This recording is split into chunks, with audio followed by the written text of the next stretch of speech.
It is a holy day in the Catholic world today. It's Ash Wednesday. You'll see me later on today with ashes on my head.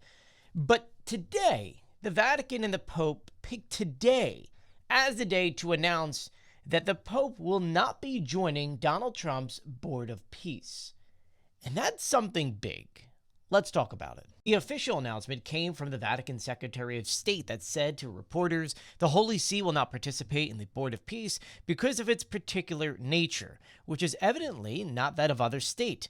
There are points that leave us somewhat perplexed and some critical points that would need to find explanations. One concern is that at the international level, it should, above all, be the UN that manages these crisis situations. Look, it's not good when you lose the Pope for the Board of Peace, but they bring up some really good points here. He's using the word complex there to essentially say that it is poorly defined and the rules are just not outlined right, because it doesn't define who controls the body, how are decisions made, saying without actually saying that they doubt that this board would actually work and they should just leave it to the board that exists now, which is the UN.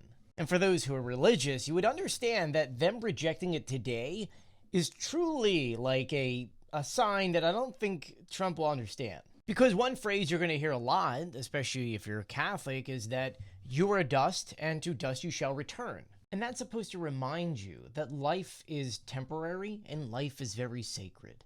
And that you should be looking at life through compassion, restraint, and accountability versus conquest and legacy, authority, and domination, which is what Donald Trump is trying to do with him leading the Board of Peace. Now, whether or not the Vatican decided to actually go this route and make this announcement on this day, I don't know. They usually are not political like that, but it's interesting that they chose today, of all days, to say, we're not joining the Board of Peace.